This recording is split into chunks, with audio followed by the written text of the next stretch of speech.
À Franceville, dans la province du Haut-Ogooué, là-bas, il est question de faire le point de l'avancement des travaux du marché municipal de la commune.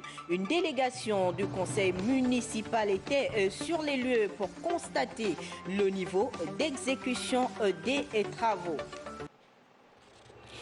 Samuel Lee Jackson, l'icône du cinéma hollywoodien en terre gabonaise, depuis hier, à travers un test d'ADN, il se serait découvert des origines Benga, peuple d'Afrique équatoriale vivant principalement sur la côte atlantique du Gabon, près du Cap Extérias.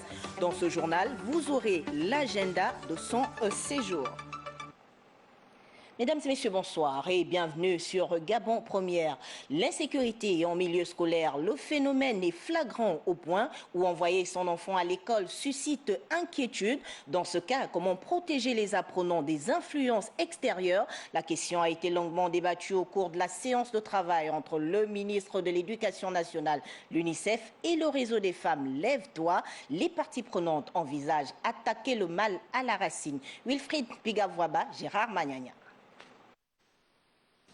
Les dérives en milieu scolaire, engendrées par la consommation des drogues, diverses violences et autres crimes sexuels, exaspèrent le monde éducatif.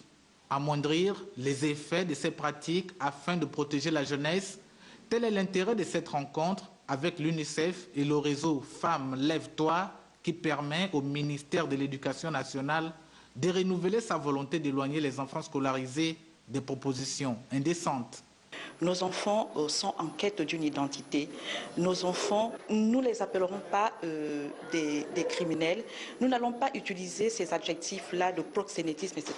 Nous allons parler d'un cri d'appel. Les enfants ont besoin que nous, les parents aujourd'hui, nous nous levions pour mieux les accompagner, pour les aider à se retrouver.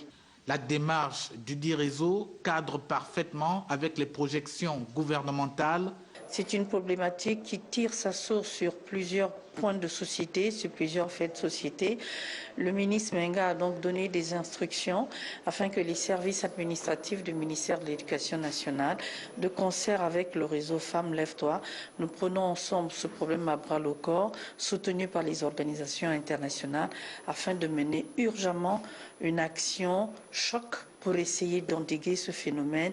La mondialisation comporte des inconvénients multisectoriels et multiformes. C'est l'un des facteurs à l'origine de ce fléau que le ministre de l'Éducation nationale et ses partenaires voudraient réexaminer au cours des prochaines rencontres du genre. On reste dans le domaine de l'éducation à Franceville, chef-lieu de la province du Haut-Ogooué. Ce matin, l'Université des sciences et techniques de Massoko signait une convention avec le groupe chinois Huawei pour le projet de développement du numérique. C'était en présence du ministre de tutelle Jean de Dieu Moukani Ouangou, Jacob Moukwangi et Mé Adjaï pour les détails. Avec tous les honneurs dus à son rang, que le ministre de l'Enseignement supérieur, de la Recherche et du transfert des technologies, Jean de Dieu Moukani Ouangou, a été reçu place de l'auditorium de l'Université des sciences et techniques de Massoukou, une institution qui était dans un isolement numérique préjudiciable. Et du coup, la signature de cette convention Huawei-USTM a suscité l'éloge mérité au président de la République, chef de l'État, Ali Bongo Ondimba, pour toutes les actions multiformes en faveur du développement. Je voudrais donc profiter de cette tribune pour remercier le président de la République, son Excellence Ali Bongo Ondimba, pour ses actions et son souci permanent d'offrir à la jeunesse gabonaise un cadre d'apprentissage de grande qualité. Au Gabon depuis 2009, Huawei s'inscrit parfaitement dans le droit fil de la politique du Gabon émergent. Les DIC font partie importante de la stratégie du Gabon. L'État doit prendre toute une série de mesures d'appui et de dispositions indicatives pour attirer les jeunes, de faciliter l'installation des investisseurs au Gabon. Cette convention devrait à terme déboucher vers la voie de l'excellence et la modernité pour la visibilité de l'USTM, son développement et finalement son impact sur le monde socio-économique du pays. Il faut dire qu'à travers cette signature, le groupe Huawei vient ainsi concrétiser un projet largement développé par le professeur Elamisson, alors candidat au poste de recteur en 2018. Un projet qui fait l'unanimité non seulement au sein de la communauté universitaire, mais aussi auprès des autorités gabonaises. On retrouve Jacob Mokwangi et Mea Djaï. Par le ministre de tutelle, le projet de développement numérique de l'Université des sciences et techniques de Massoukou prend sa source lors du 8e conseil d'administration de l'USTM tenu en juillet 2018, au cours duquel l'actuel recteur présentait son projet de gouvernance universitaire dans le cadre du processus de désignation des premiers responsables des établissements d'enseignement supérieur en République gabonaise. Il plaçait alors le numérique au centre de son action à la tête de l'institution. Permettez-moi tout d'abord de rendre un hommage à son Excellence Ali Bongo Ondimba, président de la République, chef de l'État, et le Premier ministre, chef du gouvernement, qui n'ont ménagé aucun effort pour améliorer les conditions des structures des formations dans le domaine des nouvelles technologies et du numérique. Cet outil a été conçu à l'USTM par nos propres étudiants. En 5e année, ingénieur génie réseau et télécommunications de l'école polytechnique de Massoukou. Chers étudiants, c'est par de telles actions positives que je vous invite à vous illustrer auprès de la communauté universitaire et au-delà, toute la communauté urbaine. L'université qui vient d'être dotée de 5 maîtres assistants, 4 maîtres de conférence et un professeur tutélaire, la personne de Bill Bikanga, résultat Kames, est véritablement sur la voie de l'émergence. Franceville, on y reste. Cette fois, on parle de cette visite que vient d'effectuer une délégation du conseil municipal au site abritant le marché de la commune. Les travaux seraient exécutés à plus de 70%, une avancée qui permet aux experts de prévoir la livraison de cette infrastructure pour décembre prochain. Jean Romano Lubaluba, Fabrice Lembomba. La visite effectuée sur le chantier du nouveau marché de Poto-Poto a débuté par une réunion de synthèse au cours de laquelle l'édile de Franceville et ses adjoints ont évalué l'état d'avancement des travaux de cette nouvelle infrastructure. Érigée sur une superficie de 12 000 m², dont 1 000 m² de surface utile, le futur marché municipal lancé le 17 août 2017 était prévu s'achever en octobre 2018. Bon, j'ai l'habitude de dire mieux vaut qu'on ait un ouvrage qui est livré dans les règles de l'art et qui satisfait aux normes d'architecture que de se précipiter pour livrer quelque chose qui n'est pas présentable. Donc nous, notre éthique, c'est de bâtir à l'esprit tranquille et on est sur ça. Bientôt, d'ici le mois de décembre, les femmes vont occuper leurs locaux. Cet espace commercial visité par la délégation municipale disposera de 230 box, une zone d'étal pour commerçants de viande et de poissons, d'une superficie de 7 000 m² de chambres froides, 8 unités de service de 50 m² chacune, l'espace circulation en pavé, autobloquant et d'un parking pour les usagers. Il y a quelques problèmes qu'ils ont relevés, c'est des problèmes financiers. Et nous allons remonter ça aux plus hautes autorités, de façon que s'il y a nécessité d'apporter encore un souffle nouveau, qu'on le fasse pour que ce marché soit fini. Perçu par beaucoup comme une concrétisation de l'engagement du président de la République, chef de l'État Ali Bongo Ondimba, à doter Franceville d'un ambitieux programme d'assainissement et de modernisation, le nouveau marché de Franceville est situé en plein cœur du 1er arrondissement, pôle économique de la ville.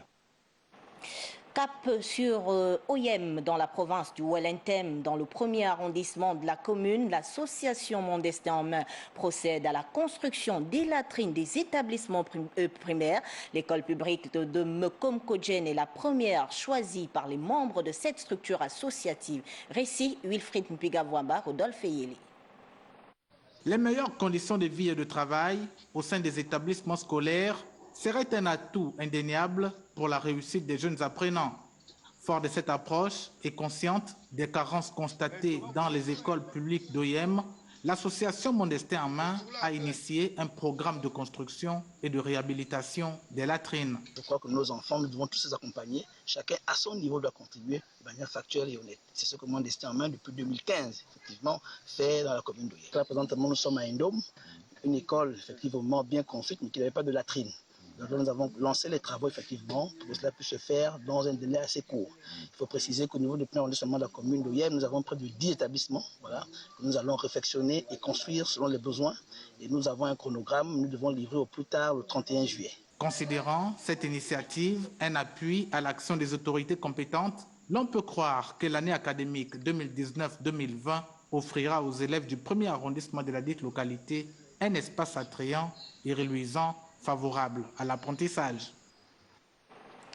Nous vous le disions hier, Biendi Manganga Moussavou s'est rendu dans la province du Moyen-Ogooué. Le membre du gouvernement en charge de l'agriculture, de l'alimentation, de l'élevage et de la pêche a tenu à s'imprégner de la situation chaotique qui prévaut dans cette partie du Gabon. Le poisson meurt par centaines dans certains lacs. Qu'est-ce qui pourrait justifier cette catastrophe? Tentative de réponse avec Elvive Milenji Badinga et Medaringen, envoyés spéciaux. Mais qu'est-ce qui a pu transformer les eaux de certains lacs du Moyen-Ogooué en chambre à gaz, décimant par plusieurs centaines des espèces halieutiques, dont la carpe? Cette colonie qui, à pareil moment, ferait le bonheur des casseroles de nombreux Gabonais. Cette intoxication serait-elle liée aux effets indésirables inhérents au changement climatique?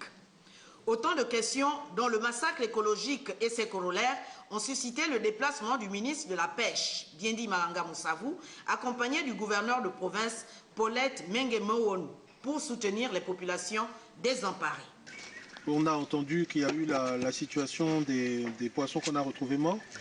C'est déjà discuter avec vous et puis encourager le gouverneur, le préfet et toutes les équipes pour qu'on arrive rapidement à savoir quelle est la cause de cette situation et identifier si c'est dangereux pour les consommateurs ou bien les gens qui boivent l'eau ou bien tout ce qui concerne ce secteur-là. Cette population atteinte par la psychose, car c'est vrai de son principal aliment de base, demeure confuse quant aux origines qui entourent ce mystère. Depuis que c'est arrivé, on n'a enregistré aucun cas de maladie, pas du tout. Aucun cas de maladie. Peut-être que ça peut s'exprimer plus tard, mais c'est sur la base des analyses qui seront certainement faites que nous serons plus édifiés. Sur les lieux, le ministre Biendi Manganga Moussavou a eu une séance de travail avec la cellule d'éveil. Suite aux prélèvements effectués, les analyses se poursuivent dans les différents laboratoires assermentés pour déterminer avec précision les origines de cette catastrophe. Retour à Libreville, on parle de la séance de travail des acteurs du domaine de l'environnement avec le ministre de la Forêt. Avoir une gouvernance plus soutenue dans la mise en œuvre des politiques environnementales pour atteindre l'objectif zéro déforestation, tel est le but de la rencontre. Andy Tungi, Christ Rodolphe Lebonda. Le secteur forestier au cœur des discussions entre les différents acteurs de la filière et le représentant du programme des Nations Unies pour le développement durable. Et donc depuis Rio jusqu'à aujourd'hui, le Gabon a été exemplaire dans la prise des politiques environnementales qui fait aujourd'hui qu'on a 88% forêt, que notre forêt est gérée, qu'on est en train d'aller vers la certification, que le Gabon aujourd'hui émet beaucoup moins de CO2 qu'on absorbe dans notre forêt. Donc j'ai encouragé les ONG de mettre pression sur les bailleurs de fonds, mettre pression sur la communauté internationale pour que nos efforts soient reconnus. Tout en remerciant les Nations Unies pour cette initiative, il revient sur le bien fondé de la rencontre. Cette table ronde pour une plus grande implication des acteurs du secteur privé est une recommandation de l'Alliance panafricaine pour la justice climatique, le PACJA, qui nous appuie et dont je voudrais remercier le secrétaire exécutif Mitika Mwanda et Augustine Jamsi. Cette table ronde permet de voir ensemble quels sont les engagements du secteur privé. Et ici, le secteur privé, ce n'est pas uniquement le secteur forestier. Il y a le secteur des assurances, il y a le secteur des banques. À souhaiter que les banques revoient leur taux d'intérêt en matière de financement des activités de développement durable. Les efforts du Gabon en matière de politique environnementale sont remarquables depuis la conférence de Rio en 1992. Allons-y à Port-Gentil, capitale provinciale de l'Ogooué-Maritime. Là-bas, le Collège Delta tient son premier conseil d'administration. Une occasion bien indiquée pour les responsables de faire le point non seulement des résultats des examens de fin d'année, mais aussi d'élaborer d'ores et déjà les perspectives comptant pour l'année prochaine. Marie-Jo Moussavo Gérard Mindo, envoyé spécial.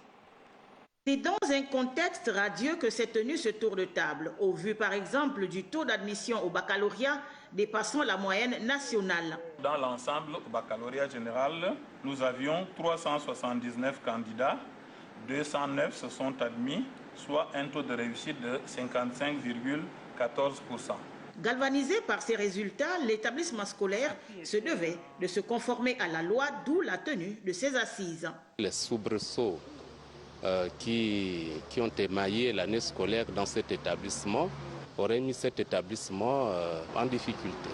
Mais en peu de temps, tous les acteurs se sont remis au travail pour rattraper le temps perdu. De belles perspectives se profilent à l'horizon. Le collège que j'ai intégré dans mes précédentes fonctions d'intendante en octobre 1999, soit 20 ans à ce jour, est un établissement privé et reconnu d'utilité publique depuis le 17 mars 1986. Il est soumis au même traitement que les établissements à caractère public et régi par les dispositions de la loi 21/84 du 29 décembre 1984 fixant les règles fondamentales relatives à l'habilitation, à l'autorisation d'ouverture d'établissements d'enseignement privé, au contrôle de la tutelle de l'État et au décret numéro 858 et 859 PR du 28 octobre 2013 relative à l'organisation et au fonctionnement d'un lycée d'enseignement général et technique.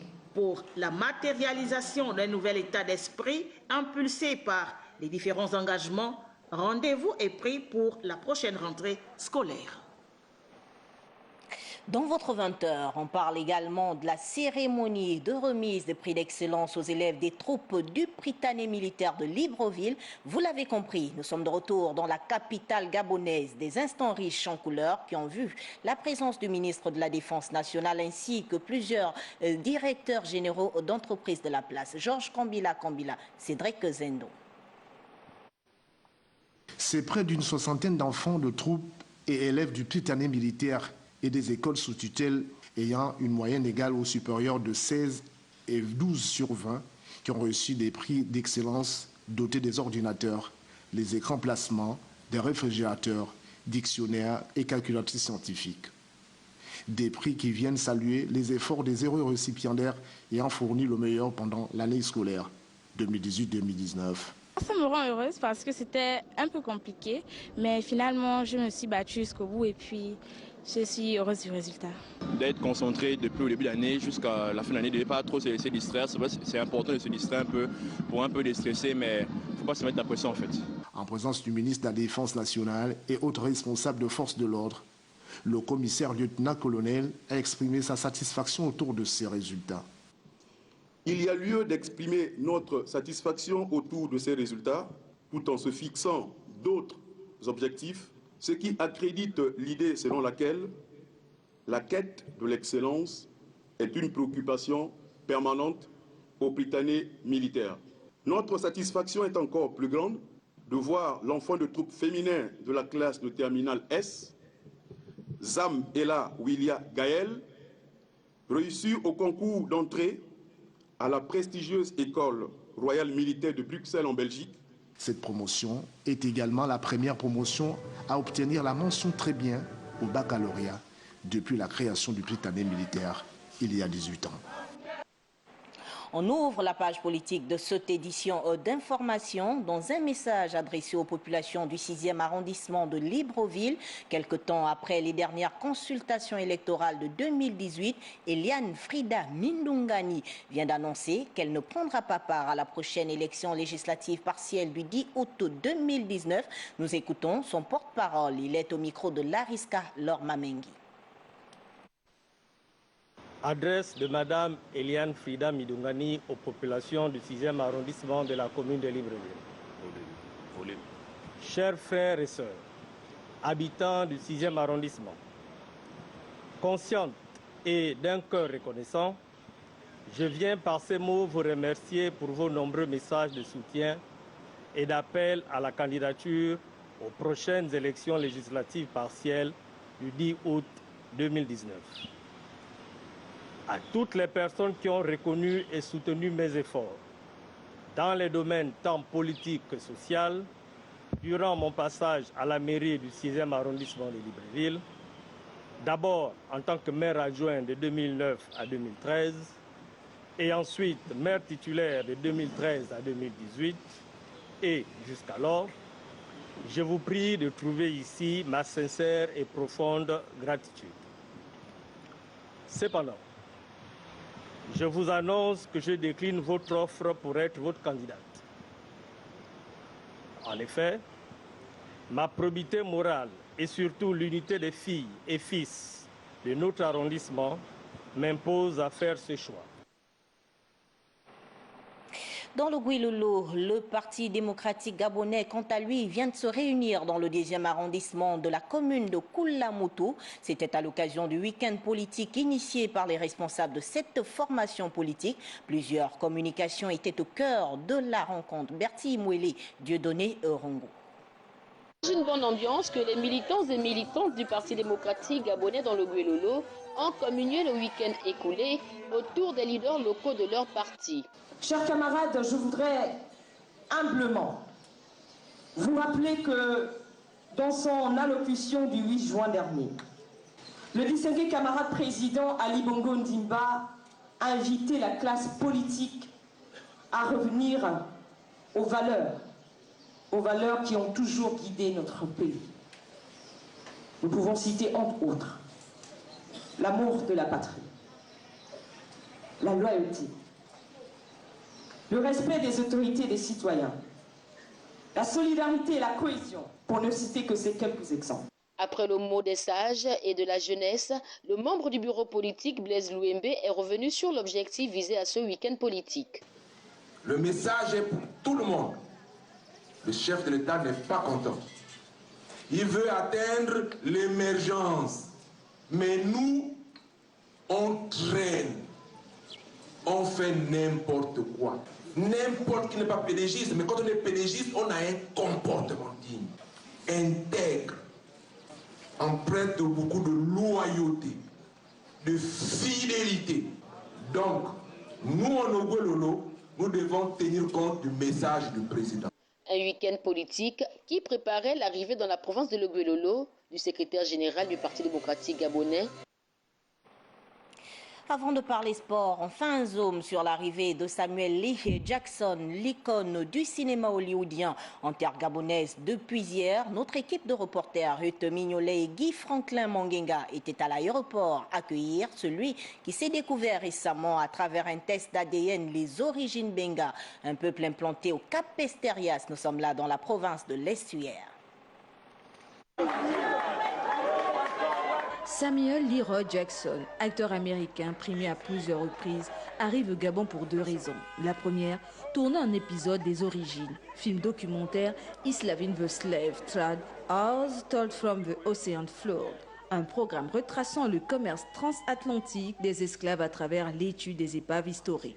La seconde raison de sa présence au Gabon est du fait que suite à un test ADN, Samuel Lee Jackson a découvert que ses ancêtres seraient des Benga. Je savais que ce jour arriverait. Pour mémoire, les Bengas sont une population d'Afrique centrale vivant principalement sur la côte atlantique du Gabon, près du Cap Exterias et de la Guinée équatoriale, notamment sur l'île de Corisco. On rappelle, Samuel Lee Jackson est diplômé en art dramatique depuis 1972. Après plusieurs rôles secondaires avec le célèbre cinéaste, réalisateur et producteur américain Spike Lee, c'est après les apparitions dont Le Prince de New York et Affranchi que cette collaboration lui a permis d'obtenir au Festival de Cannes en 1991 le prix du meilleur second rôle pour Junk Fever, dans lequel il incarnait un junkie. Dans les années 2000 et ce jusqu'à aujourd'hui, il devient très sollicité. L'acteur croule sous les propositions et pas des moindres. Les producteurs à gros budget sont sa spécialité. Au Gabon, le séjour de Samuel Lee Jackson s'annonce très fructueux. Il séjournera dans le parc national de Luango pour une traversée le long des voies navigables de la forêt d'Akaka, lieu symbolisant la dernière étape du voyage des esclaves. L'histoire donc pour la boucle de ce journal. La Fédération gabonaise de basketball organise au Palais de Sport de Libreville les Coupes du Gabon Albertino Ono et David Nzumbu pour le compte de la saison 2018-2019. Belle sortie pour Galaxy Basketball chez les dames et Stade Mondji chez les hommes. Maurice V. Lumermazi Sembe. 8 ligues et plus d'une centaine de basketteurs prennent part aux Coupes du Gabon Albertino Ono chez les femmes et David Nzumbu chez les hommes. Des oppositions intéressantes malgré le public anonyme. Pour le compte de la deuxième journée, Stade Mondji en blanc prenait le dessus sur Elite Basketball en rouge 53-46. Tandis que chez les dames, Clarisse, Annie, Bertie, Maltide et Karine de Galaxy Basketball dominaient 70-53 l'AGF en noir.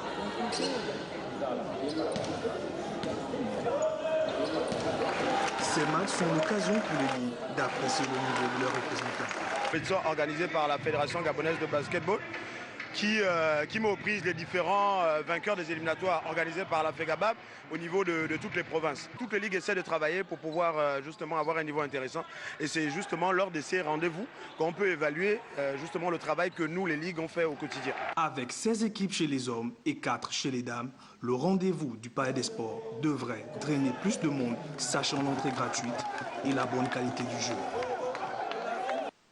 C'est sur cet élément sportif que nous mettons un terme à cette édition d'information. L'actualité se poursuit sur Gabon Première, 23h. Vous serez en compagnie de Wivi Novandon. Demain, 13h, Nina Mouniépa se fera le plaisir de vous informer. Moi, je vous dis à demain lorsqu'il sera 20h, s'il plaît à Dieu.